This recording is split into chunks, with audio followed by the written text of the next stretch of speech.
Hello everyone, welcome back to another session of RNA biology.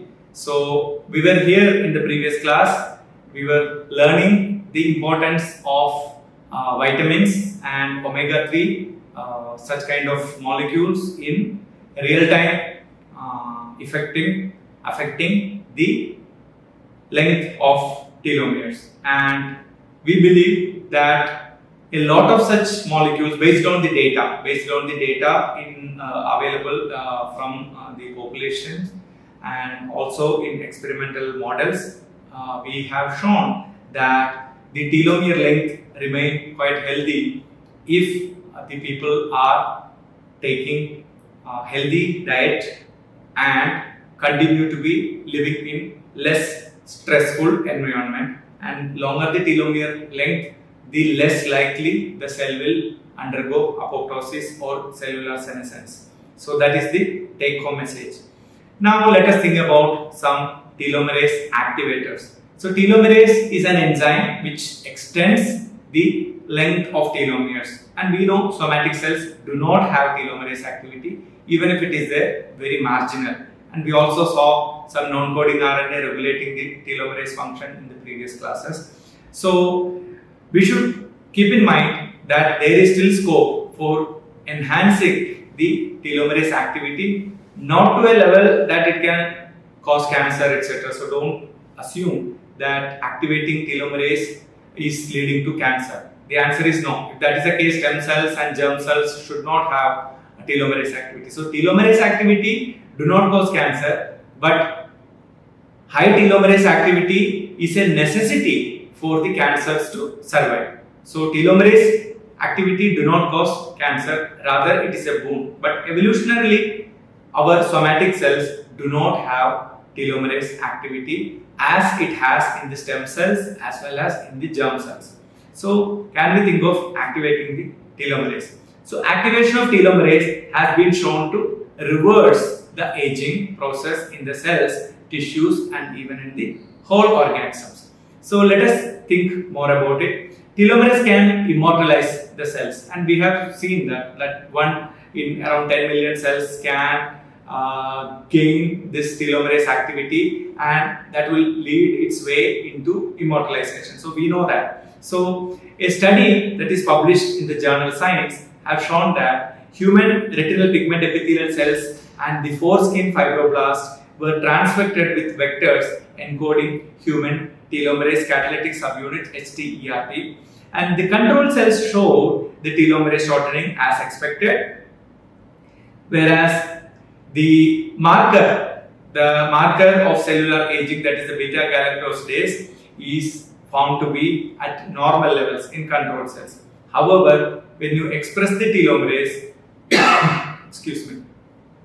the transfected cells exhibited longer telomeres and reduced the levels of beta galactosidase. So what it indicates, cellular senescence as reflected by the marker, the beta galactosidase itself is reflected. That means the cell is not planning to undergo senescence because of the presence of telomerase. By the time the study was published, the telomerase expressing cells had exceeded their expected lifespan, which is more than 20 generations. Means what is the maximum number of generation that cell can live in a cultured condition? Beyond that, it went to 20 more generations. So this is a interesting supportive data to show that telomerase or the activators of telomerase can reduce the aging of the cell. So telomerase can restore the youthful phenotypes in live tissue. So normal human dermal fibroblasts were transfected with HTERT and then grafted onto mouse skin, on the skin of the mouse, and where you have reprogrammed this HTERT, means overexpression of the HTERT, which is the telomerase catalytic component. So mice grafted with the telomerase negative control cells exhibited phenotypic signs of cellular senescence, that is increased fragility, reduced levels of collagen 1 and 3, and subepidermal blistering, that is sign of old age. So what happens? Mice grafted with the telomerase expressing, that is HTERT expressing cells, exhibited quite very youthful phenotype, and despite the same number of replications. So it's not that telomerase expressing cell is not dividing or something, it is happening, dividing everything as usual as a control cell. However, being a proper telomere length available in this HTERT expressing cell, they did not exhibit the senescent cellular senescence. So these data suggest and support the view that telomerase can be reactivated for an extended tissue life or cellular life. And the telomerase activation can restore the youthful phenotypes in the whole organism itself. A study conducted in 2010 showed, that was published in the Nature, the journal Nature, showed that the telomerase activation in mice dramatically reversed the effects related to aging. So, a restoration of youthful phenotype was seen in the organs such as testis, spleen, liver, and intestine. These organs are used mainly because they have a accelerated rate of cell replication or cell division. So, additional effects of telomerase activation included restoration of fertility, reversal of cerebral atrophy, reactivation of neural progenitor cells. So, these positive effects also contribute to keep the brain young, or the performance of the brain quite active as it happened during the young age, and fertility, because anyway the germ cells have the telomerase activity. However, the starting cells of the organ testis also have the telomerase activity, make them in a much pristine condition as it occurs in the young age. So, telomerase activity also can be an indicator of the longevity. So, several experimental studies have shown that multi-generational study by Ashkenazi Jews, it's a community of Jews. You can read a lot about Ashkenazi Jews. They also have also a lot of consanguineous marriages and consanguinity related stories. Also, you can hear a lot about Ashkenazi Jews, and they have been used a lot. Used means they have been, their data has been used extensively in genetic studies.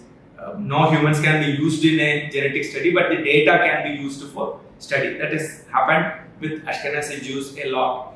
So they have been known to have a exceptional longevity. So a parent group of around 86 members, and they have an average lifespan of 96 years, and the offspring group of around 175 members, and the control group were around 93 members. They found that the population exhibited abnormally high telomerase activity mediated by a mutation in the HTERT, which is the catalytic subunit of the telomerase activity. So, because of this mutation in Ashkenazi Jews, they find that the telomerase is performing more than usual. So, high telomerase activity, credit goes to the mutation, and because of this, when the telomerase is functional, they have a longer telomere than usual. So that's what, say, a normal person have, like we saw, that around 11 kb is the average length. But in their germ cells, in their somatic, like in stem cells, the telomerase activity is so high, it can exceed the 11 kb. So that even if the cells are dividing at a normal rate, it will never reach that so-called 4 kb length, which is a shorter telomerase length, because it is gone way too high. It is just like your starting money is only 1000 rupee, it can easily get exhausted. But if your starting is 1 crore rupee, it will take longer time to get exhausted, as long as the usage is more or less similar. The 1 crore is there, you spend in some extremely non-productive thing, like 1 crore, you put it in overnight, you can get rid of 1 crore. But if you are spending usually as the 1000 rupee fellow is spending, then the 1 crore rupee fellow have a lot of advantage, because to exhaust that 1 crore at the rate what a 1000 rupee holder is spending, then it will take longer time. So this is the concept you should have. the telomerase activity, when it is high, whenever it is functioning, it will add too much of telomere length. So that will take longer time to get into shorter length. So these results indicate the longevity of the telomerase activity can be connected because the average age of this parent group is 97 years, and probably the credit goes to the longer telomeres, and they do not show the signs of old age. And telomerase activators can be, there are many drugs also people have explored. So a naturally occurring, highly purified single molecule derived from a Chinese herb known as astragalus, which is being marketed as TA65, and it activates human HTERT gene, that is the catalytic subunit. In vitro has shown that the moderately activated telomerase in human keratinocytes, fibroblasts, and immune cells. In vitro study. In vitro study means the petri dish studies, where you culture the cells and you treat with this drug, and you see the telomerase is hyperactive, which is reflected in the length of the telomeres. In vivo, that is inside the living animal, in vivo administered as a part of pattern protocol, that is a protocol for delivering these drugs, which the participants were given 10 to 50 milligram of TA65 per day for 12 months. And they have shown to exhibit a longer telomeres activity, and longer telomeres because of the activation of the telomerase activity. So many such herbal and natural occurring compounds have been tried. This doesn't mean that you can avoid getting old, but it can be delayed. Like many research is going on in expanding or extending the lifespan, or expanding the scope of individual cells in a body beyond their normal lifespan. So many such kind of research are going on. So let us think, what can you do for maintaining a healthy telomere and longer length of telomere due to the telomerase activity. So exercise is being shown to increase the telomerase activity. In murine model, they have shown that voluntary running for 3 weeks, and this exercise included around 2.9-fold increase in the aortic telomerase activity, because when you are running, your heart will pump more and you have more of blood supply in the aorta, so aortic telomerase activity is increasing, and around 3.3-fold increase in telomerase activity in the circulating mononuclear cells in the spleen. That is another observation. That is in mice. So in human model, compared to control groups, professional athletes exhibited a 2.5-fold increase in telomerase activity in young people, young athletes, and 1.8-fold increase in the telomerase activity in middle-aged athletes. So what you understand, that if you have a healthy lifestyle, means exercise, doing exercise, and also leading a healthy diet and healthy lifestyle, that can have a increased telomerase activity, increased telomere length because of the good or effective telomerase activity, can reduce the rate of aging or can increase the life expectancy of an individual cell, and probably the aging can be delayed. Now we will move on to another topic, that is about the RNA modifications.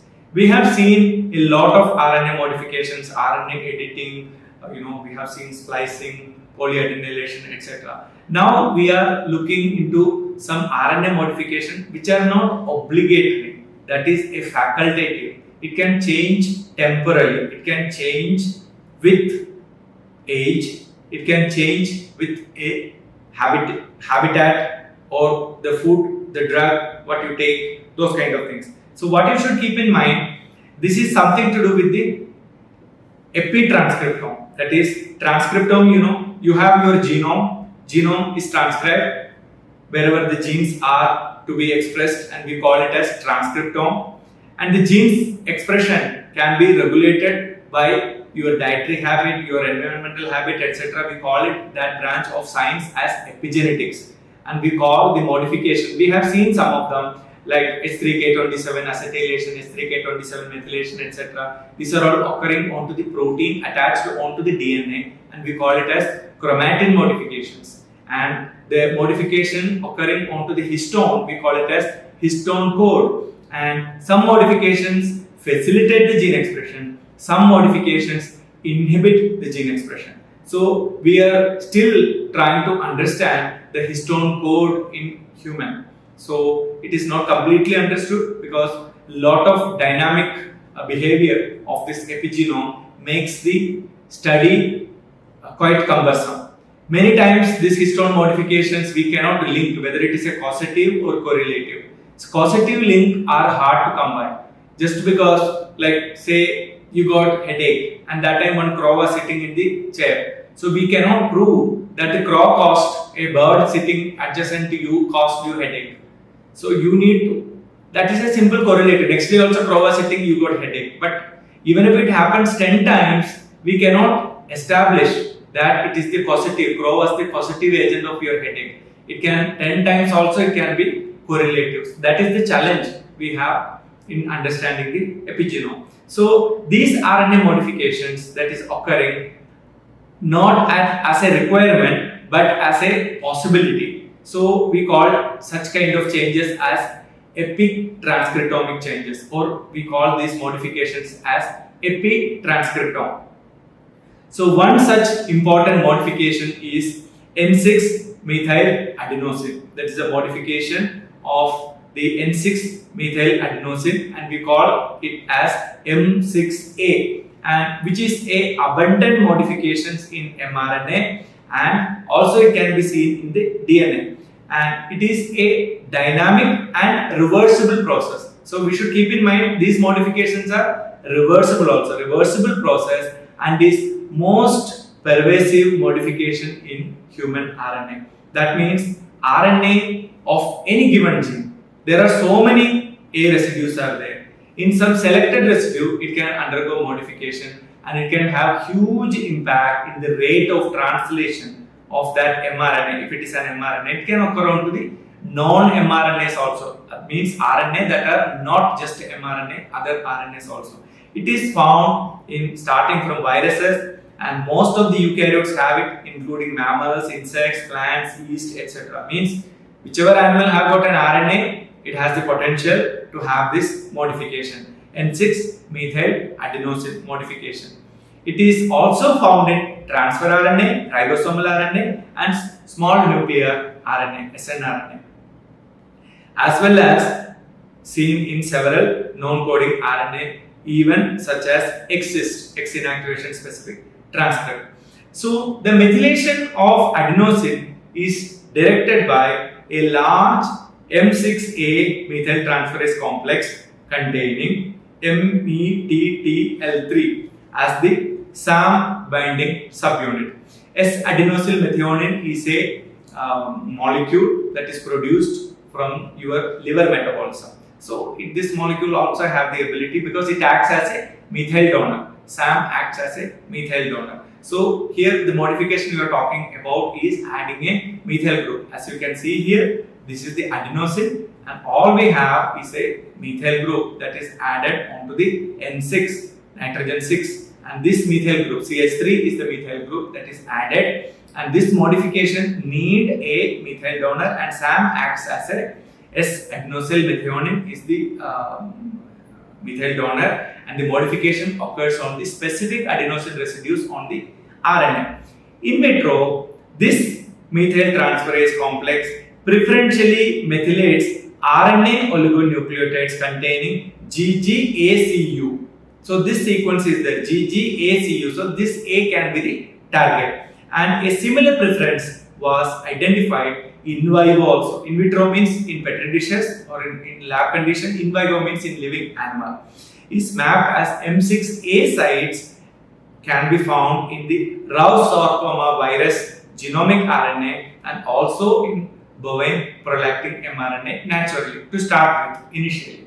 So what we understand from here, RNA modifications such as N6 methyl adenosine, formation of N6 methyl adenosine with the help of methyl transferase enzyme. What is the enzyme? METTL3. So this enzyme can use the SAM as a donor to add the methyl group onto specific adenosine on various mRNAs. No matter whether it's mRNA, tRNA, doesn't matter. It can change the functional properties of that RNA, and many times it can be harmful. So N6 methyl adenosine is an abundant modification in the mRNA and DNA, and it is seen in various organisms as we speak, and they are present consistently across all the species we discussed. So M6A, that regulators can be divided broadly into three categories. Like in epigenome also, epigenetic modifiers also, you classify them into these three categories. So this epitranscriptome modification such as M6A regulators can be also classified into three groups, that is writers, erasers and readers. Think in this way, that in a blackboard or in a green board, you are taking with a chalk piece and you are writing something. Let it be ABCD or poem or 1, 2, 3 something. So someone has to write it in order to have something on the board.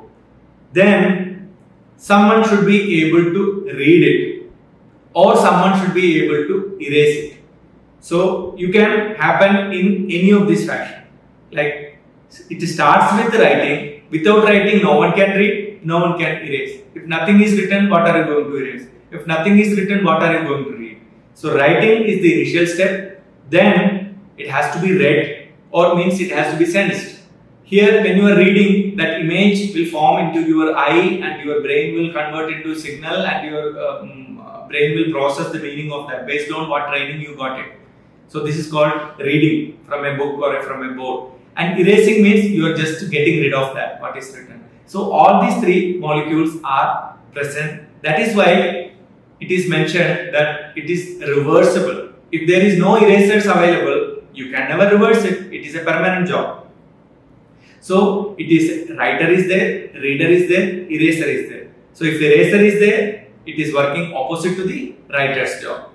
So more recent studies have characterized other key components of the M6 methyl transferase complex in mammals, and this is basically the writers, means they create this modification in the adenosine residues, including METTL14 and also Wilmer tumor 1 associated protein WTAP and KIAA1429 and METTL5. So there are plenty and many more to come, because this is one of the recent discoveries in the RNA modification field. So you will find plenty more coming, because as I told you, like histone code itself remains enigmatic, although we know a lot, but we don't know completely. Like that, this RNA modification and the enzymes that cause this modification, such as writers, will be very difficult for us to comprehend in our more than 100 different types of tissue types, even in human model or human organism, one of the most important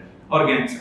The hypothesis that M6A in mRNA being dynamic and reversible is proven with the discovery of the first M6A demethylase. That means it is dynamic and it is reversible simply because they identified a demethylase, M6A demethylase, and this gene is fat mass and obesity associated protein known as FTO, and this is a classic example of eraser. That means writer adds the methyl group onto the adenosine and erasers gets rid of that. And there is one more eraser discovered, that is M6A demethylase, that is ALKB homolog 5, and is known as ALKBH5. So this was later discovered to be another important eraser in vivo in various cell types. So the biological functions of M6A are mediated through a group of RNA binding proteins that specifically recognize the methylated adenosine, and we call it as the reader. So here we are discussing about the writer, the eraser, and also the reader. And these binding proteins are named as M6A readers. So what we learned, that the RNA are vulnerable for modifications. RNA can bring in changes, and these changes can be of some crucial impact in the biology of that RNA. Means if it is an mRNA, its biology is linked strongly with the protein translation. And sometimes an unwanted protein or an overexpressing protein can be problematic depending upon which tissue and what protein you are talking about. So this is accelerated by writers and it is decelerated by erasers and it is sensed by the readers. So all these three molecules or group of molecules working together will bring in effective changes in the functioning of the RNA. We will learn more about this RNA modification epitranscriptomics in the next class. Thank you.